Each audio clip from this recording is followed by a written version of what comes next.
Empezamos.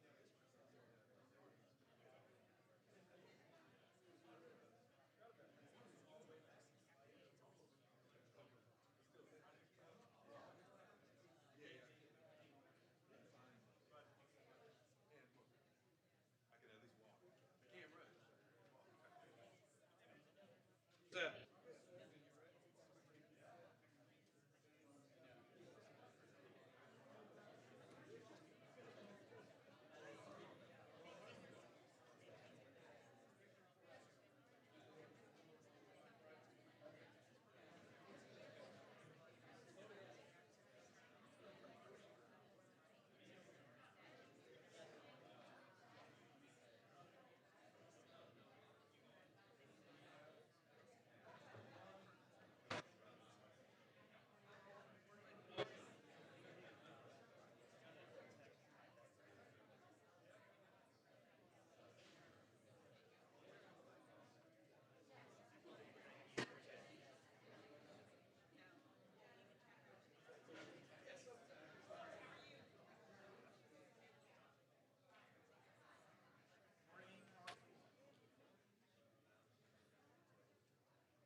Sana?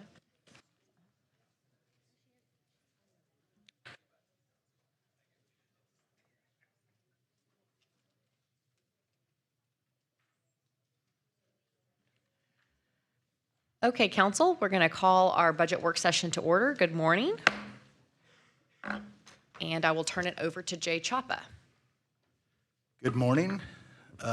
Good to see you all. This is the first work session since the presentation of the budget last week. And I'm going to turn it over to Christiane, who will be following up with budget responses. Good morning. Thanks for joining us this morning. It's been a good week since we presented the recommended budget. Hopefully you've had some time to digest all of that big budget. The first follow-up that we have this morning comes in the form of budget responses to a couple of questions we received during the work session and around the work session. These budget responses they're like IR style responses, so things that maybe are easier to see in written form or don't need a full presentation. So we have staff here to answer questions on any of these. The first is 26001. This is in response to a question we got from Councilmember Blaylock on Pierce City tax rates. So Brady Kirk's available for any questions on this one. The summary of it is that it just kind of compares where our proposed tax rate falls within other major cities in Texas and in the Metroplex. You can see there are a number of cities proposing tax rate increases. There are a number of cities who are working on their over 65 and disabled exemptions for some other tax relief where maybe they can't necessarily mess with their rate this year, trying to catch up to some of Fort Worth's good work on over 65 and disabled over the last couple of years. But you'll see Arlington, Austin, Plano, Lubbock, all proposing a tax rate increase at this stage, Denton. And then the bottom of the budget response talks about the other taxing entities that appear on the average resident tax bill here, so the ISDs and the county, and sort of where we fall in all of that. The second budget response, 26002, is the one I mentioned last week during the recommended presentation when we talked briefly about fee adjustments. So it's about a 20-page budget response that gives you all the detail on those 8 different departments who are recommending fee adjustments. I think a lot of the departments who charge fees are here if you have any questions on that detail, but that's there for your reference. We always produce that one. That wasn't necessarily a specific request, but that's just good detail to have. And then the third budget response, 26003, is in response to Councilmember Beck's question about alleyway maintenance and the cost to expand alleyway maintenance in the budget. Dave Lewis is here if you have questions on that. They have a little over $800,000 budgeted in the parks budget in fiscal year 26 for the half that we do now. And then to take on the other half would be another $1.3 million in fiscal year 26. That number falls a bit in the out years because there's some initial investment like in a vehicle and the sort of getting them to the good baseline for maintenance since they haven't been maintained thus far. So that's the cost for that. Councilmember Beck? Yeah, given that the cost, while not insignificant in comparison to our overall budget, is a rounding error, I'd like to see the city go ahead and take on that additional maintenance of all of the alleyways throughout the city. I think I'll let Christiane finish up, but that's what she was going to recommend. Okay. Probably, Yay. and Yes. about some recommendations Thank you. on how to do that. So we have some ideas, right, for how to do that. The first is that we were revisiting the far northwest library schedule, and I think that construction is just happening, or their openings maybe a little later in fiscal year 27 than we thought. So remember that we have staff preloaded for that library, so we can carve out a little bit of that. It's about $250,000 of the $1.3 million that's needed for fiscal year 26. The rest of it, I think, without impacting a specific department's budget to do that for parks, the easiest place or the recommended place maybe to take it from is non-departmental in that bucket that we set aside for pay plan implementation, $2.2 million. So we'd likely reduce that by $1 million, send that to parks for alleyway maintenance. And after the question, I was just going to, a little history, that this question or this issue has come up for 30 years since I was a budget analyst in 1994. And originally it was funded through the grant funds in CDBG areas only. The grant funds went away and the general fund took over those areas, but then there's always been, well, what about the rest of the alleys? Almost every year. So if nothing else, like next year, hopefully that question won't come up. So We'll definitely fix that. I appreciate that. I know that this is something that we have struggled with every year that I've been on council as well. And given the dollar amount, I appreciate the history. That makes sense why we only did half, but it makes even more sense that we do all of them. They're ours to maintain, so. Any other questions or comments? Yeah, Councilmember Flores. Related to this topic, and maybe this is still pending, Christiane, David, wherever you are in the audience. When we talked about this topic, I also asked about using asphalt, recycled asphalt, repurpose it for paving alleyways. So that's part of alleyway maintenance. Where are we with that? Oh, here comes Dave.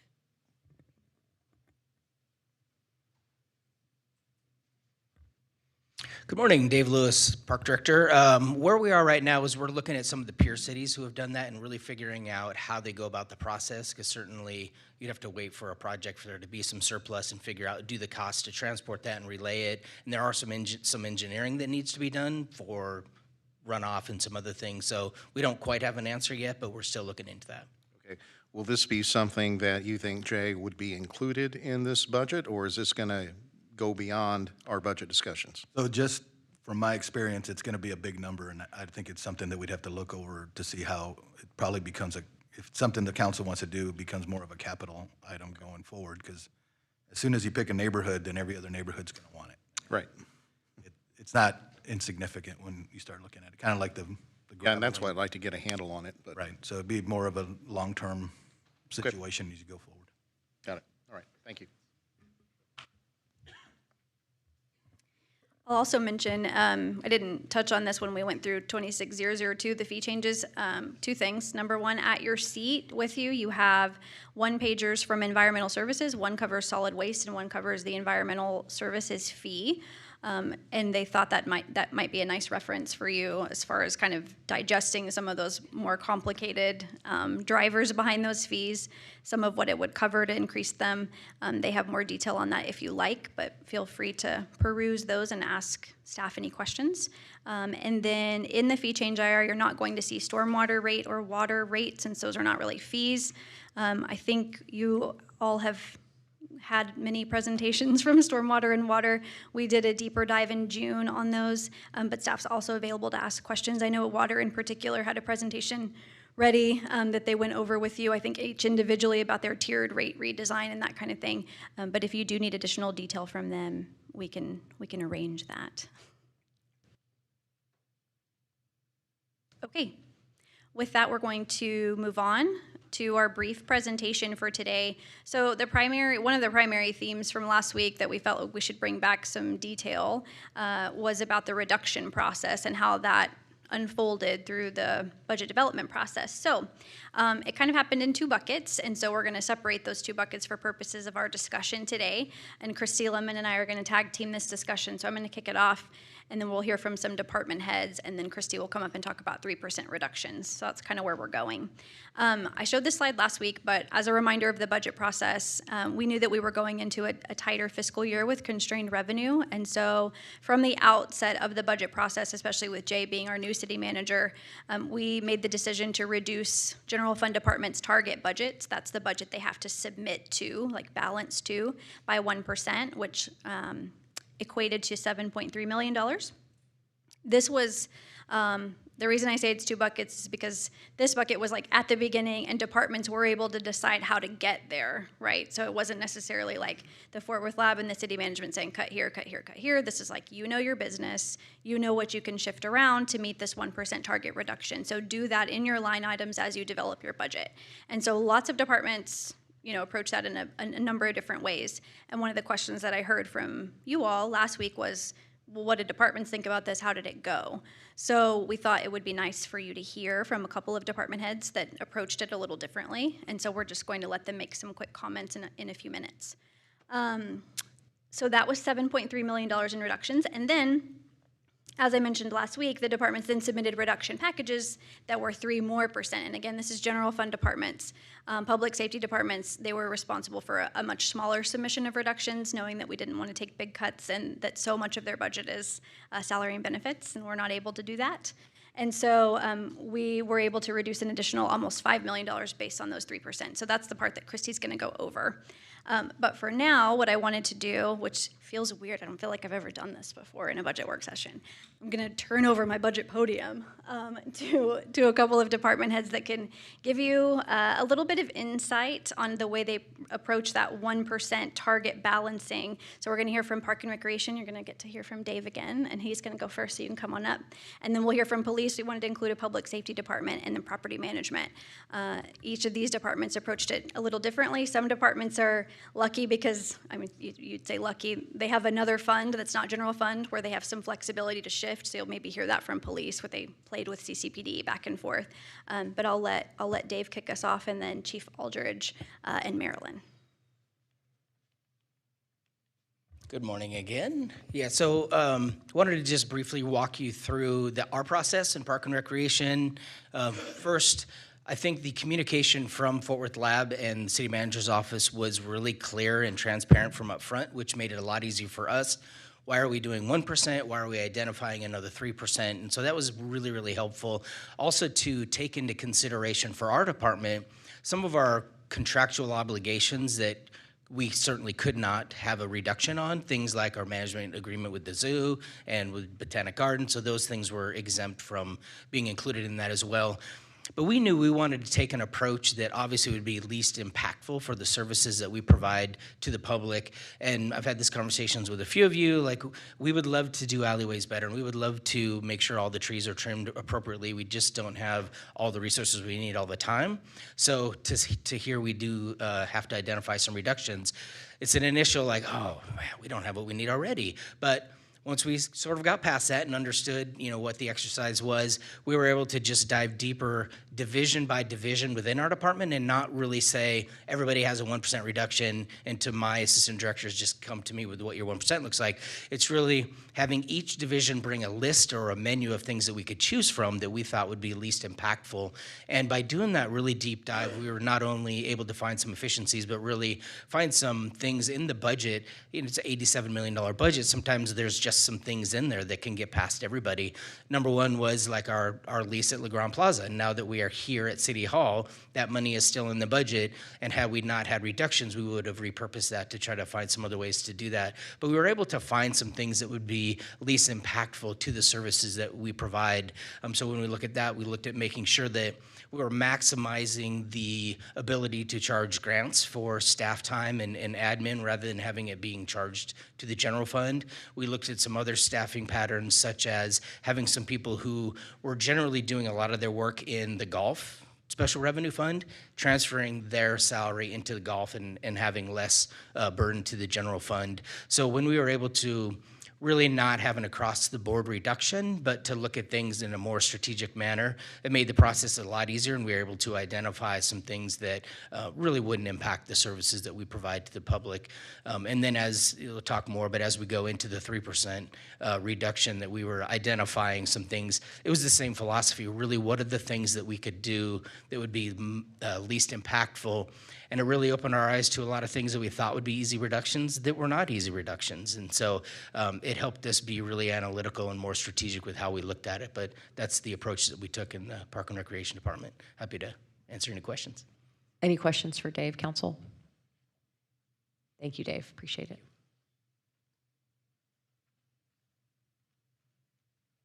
Chief Aldridge on police. Good afternoon. So whenever the police department was given this challenge, we were very, very fortunate because of the citizens, this body, to have CCPD. And so we didn't just look at the general fund, we looked at anything that could help us in the CCPD world as well. Because if we reduced in CCPD, then we could shift things that fit that criteria from general fund over to CCPD. So we sat down with all the deputy chiefs and the assistant chiefs, and we had them look at each one of their bureaus and said, where can you cut the fat? Where are areas that basically we can make this sacrifice, but yet it's not going to sacrifice the quality of service that our citizens see? And so some of the things that we were able to identify is that we found a center, I believe it was in CCPD, that had a fund account balance that used to be for our hostage negotiators. Well, those were not volunteer, but auxiliary duties for our officers. Well, that duty has been shifted to our CIT, our Crisis Intervention Team. So they're our hostage negotiators. So we had about $73,000 there that we could go, you know what, we can free that up and it can be absorbed by CIT. We don't have to outsource for THC whenever we test for THC, and that's a pretty significant, $125,000 that we were able to free up because historically we had to ship it out. But now we have the personnel in the crime lab that can do that for us. One of the other things we did was there was an assistant division manager in the crime lab that we reclassified as a forensic scientist. And so we needed the forensic scientist more than we needed an assistant division manager, and that freed up about $50,000. So we also looked at our contractual services with some of our, IT stuff. And so we know that we had a lot of different things in the IT world, for example, LPRs. We had 2 different systems that were basically dealing with LPRs, the Flock system, Vigilant, and we were able to reduce one of those contracts by about $77,000. And then one of the last things that we did that was pretty large is that over the years, and we learned from 2020 that we shouldn't be trying to buy our ammo from just one vendor. And over the course of several years, we've been able to get multiple vendors for our ammo purchases. Well, now we have a pretty good surplus of ammo, and so we're able to save about $360,000 by not ordering ammo this year. And so one of the other big things, and you guys will hear it in CCPD, is that the attrition rate in the academy, we were able to kind of carve out some of those dollars, and it's a pretty significant amount. It's about $2.3 million because if we weren't using those funds because of the attrition was higher than what we anticipated, and it would just go to fund balance. And so we kind of got us close, a little bit closer to what we thought was realistic on what we should be spending on our recruit classes. Again, it's not eliminating recruit classes, it's just being more realistic about what we spend. So those are kind of the high-level things that we looked at whenever we went through our budget. Thank you, Chief. Council, any questions for Chief Aldridge? Councilmember Peoples?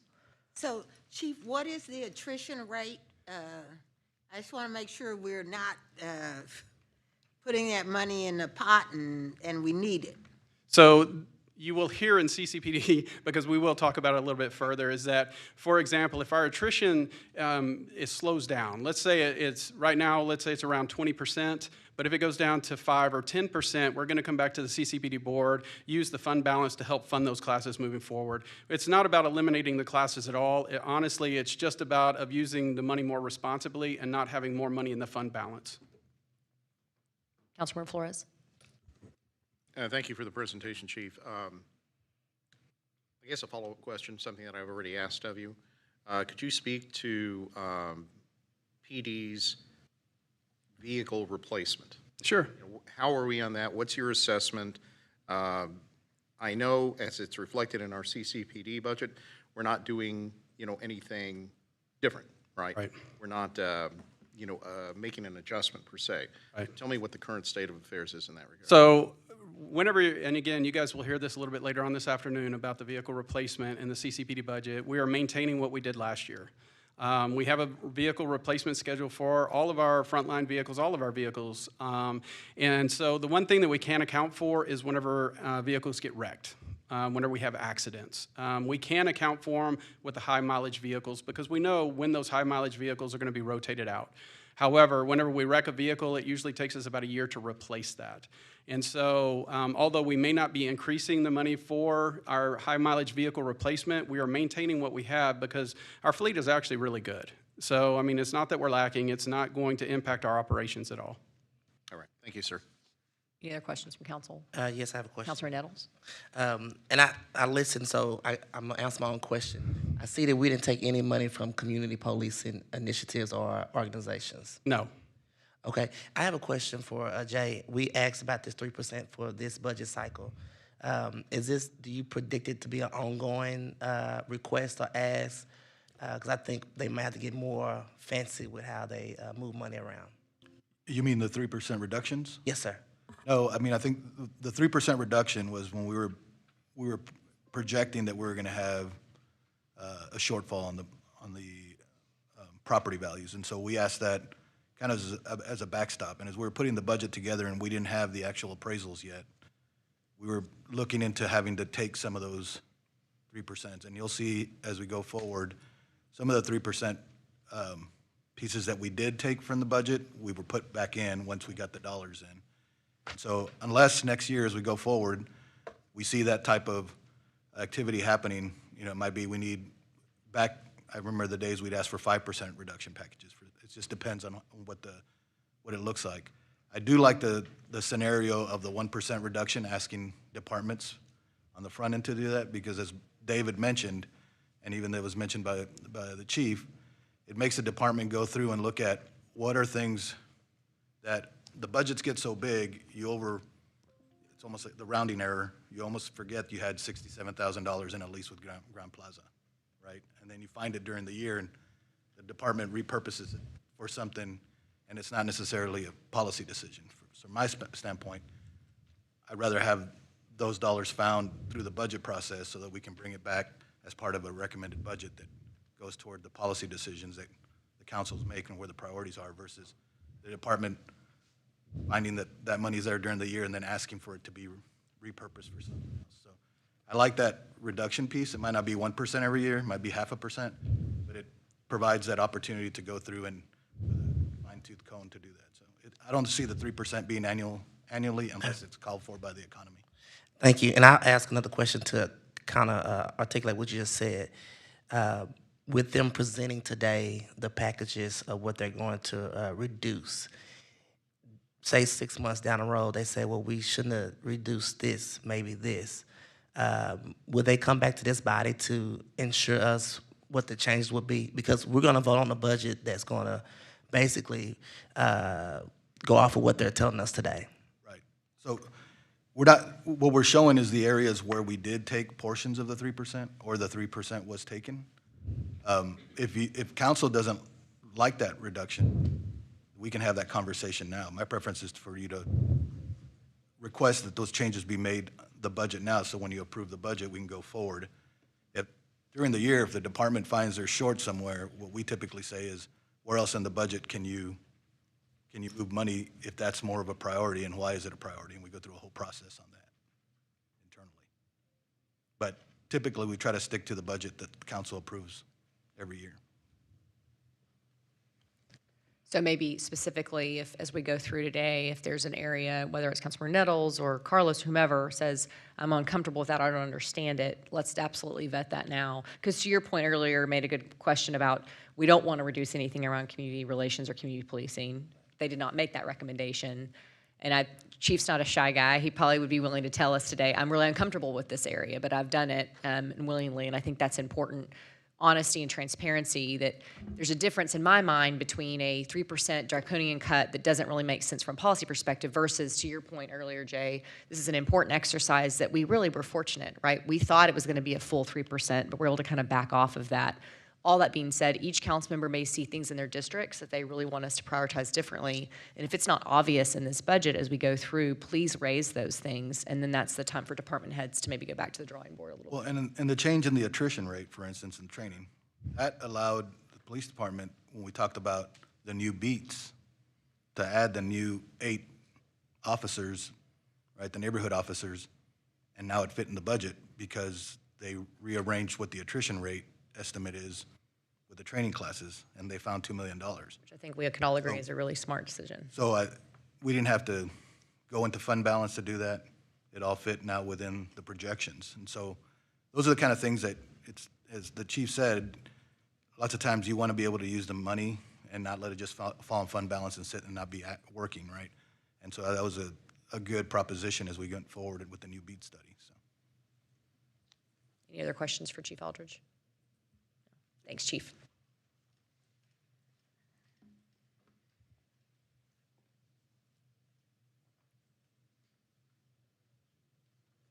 Good morning. Marilyn Marvin, Director of Property Management. I'm going to be a little redundant, just like Dave and Chief Aldridge. We took this opportunity specifically for the 1% and the 3% to bring the leadership team together to look at what can we do that does not impact our customers or city employees, and does not impact the services that we provide. And so what can we find to reduce our budget by the 1%. And what we realized is, as we've been moving people to this building, we're emptying out buildings in the downtown campus, but we were still carrying the electricity budget, the water budget. Now, we still have people at 200 Texas Street, and so we're not impacting them. But we realized we still were carrying budgets that we don't need to carry anymore. So most of our 1% was about reducing our budget for the downtown campus.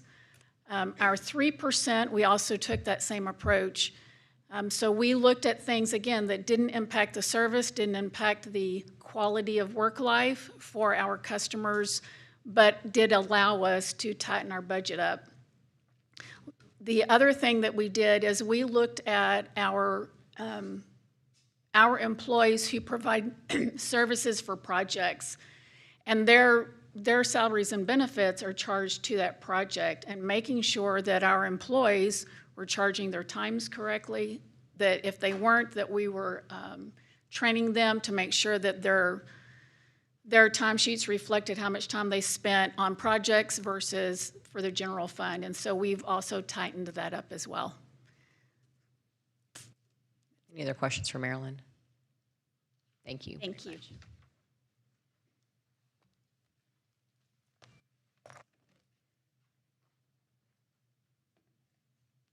Morning, Christy Lemon, Assistant Director in the Fort Worth Lab. I'm just going to go over the 3% reductions that are included in the recommended budget.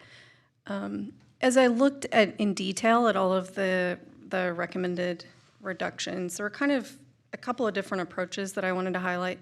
So several departments looked at like the last 2 or 3 years of actual spending compared to their budgets and identified places where they were over budgeting a little bit.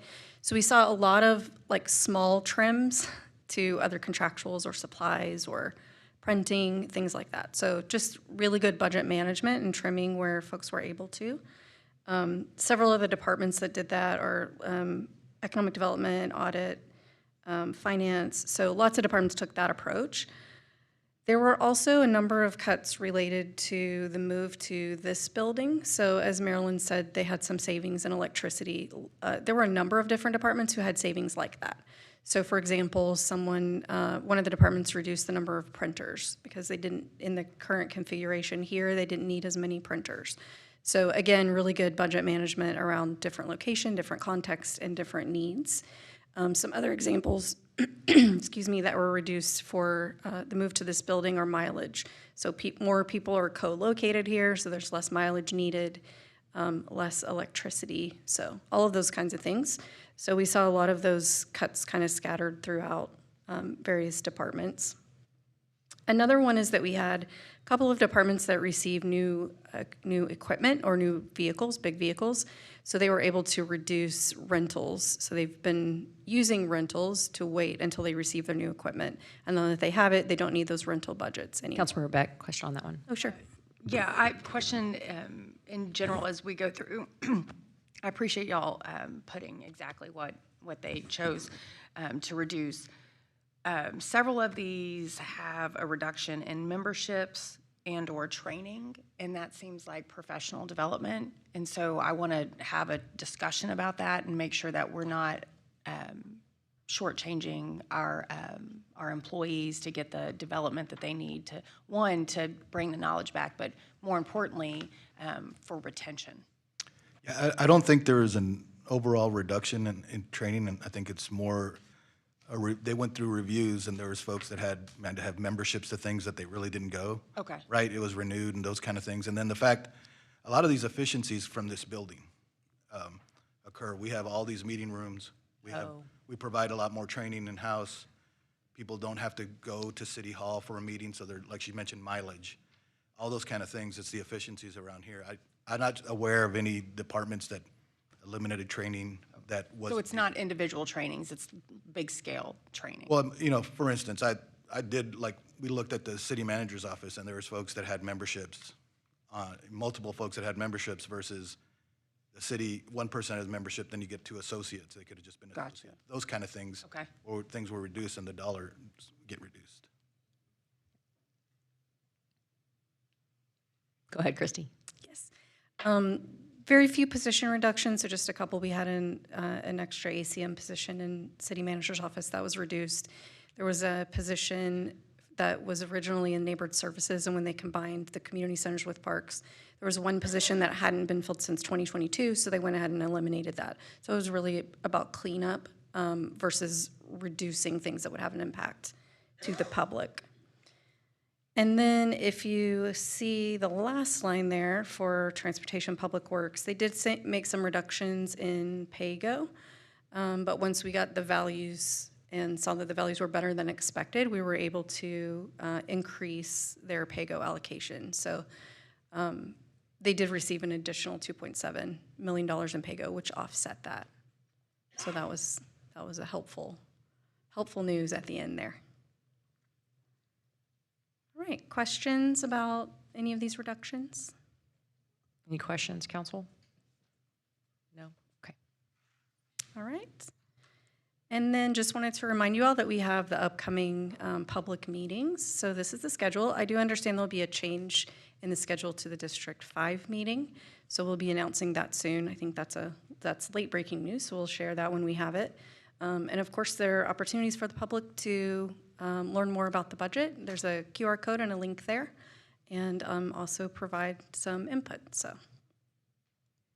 Just making sure, council, that calendar's all been checked with each of you to make sure you're good with locations and times. Great. Councilmember Hill. And I realize right now we're limited to one meeting per district, but in different circumstances, are we able to have more than one? I mean, I know mine is extremely geographically large, and we have no way to reach out to the far west, and Councilman Crane may have the same issue too. So I was going to mention that we're happy to, if you want to have a town hall and have a budget portion of that, we're happy to have staff attend that. It just wouldn't be as big and have the. And I have the same concern, and Macy knows this because she and I have, in the past, combined different meetings, town halls, because we service, common constituents, right? While the Northside Community Center is, large and ample, and it serves those inside the loop, those outside the loop, will not come to that. Just being very frank, and I've had ongoing discussions with those neighborhood leaders beyond 820. So I would say that, my office is willing to have a town hall, standalone town hall, that is budget, focused, so that we can have that presence, because I need to address that for, my folks north of the loop. And that would be fine to do that, just having the whole coordination of, like, making it live streamed and all those kind of things. Having so many would be hard. So And have a town who hall. should I coordinate on that? With Christiane's Christie or office. Christiane? Okay, let's do that afterward sometime. Thank you. Thank you. Councilmember Martinez, and then Councilmember Peoples. And I'd really like a virtual option too, so I could record it and upload it to my different platforms. So every one of these meetings will be live streamed, the scheduled ones, and they'll be recorded, so they'll be available. Councilmember Peoples, did you have a question? No, I just wanted to thank Jay and his team for being flexible, because Saturday is the funeral of our fallen firefighter, and so we're going to reschedule it. I'd prefer that we reschedule it for September, because that gives us time to really reach out to our neighborhoods and let them know about the change. And then grateful that it's going to be recorded, because if we need to do follow-up meetings, we can use a lot of that. So thank you. Councilmember Crane. Yeah, thanks, and Councilwoman Hill for bringing that up. Yours is pretty far north, I know, in your district, but I'll say this, if the people in the west, Chapel Creek, et cetera, that one at Las Vegas Trail could be 3 and 7. I'm not territorial or anybody territorial. I think anybody can attend any. I'm directing some of my folks to go. If you can't do that one, then obviously Councilwoman Beck has one at University Christian Church. There's some neighborhoods there that might make sense, but I know it's just a significant amount of staff time to put them all together. Thank you, Christiane. Councilmember yes, sorry, Nettles. I think Councilman Crane just made a good point about necessarily don't have to be territorial, because it may be a day that I can make a budget. And so I know that we normally send out our meetings through our email address. It may be considerate to send it out to everybody for each meeting that's available throughout the city of Fort Worth. Yeah, rather than restricted by council districts, yeah. Sure, we're happy to send this full schedule to all your council district offices, so you can send it to everyone in your district, and we've been providing this online and as general emailings as we go along. Yeah, that's smart. Looks great. Thank you. Great. Looking forward. We're barreling towards September 16th. We'll do public hearings, tax rate, and budget on the 16th, and then ask you to adopt the tax rate, the budget, the CIP, and the fee ordinance.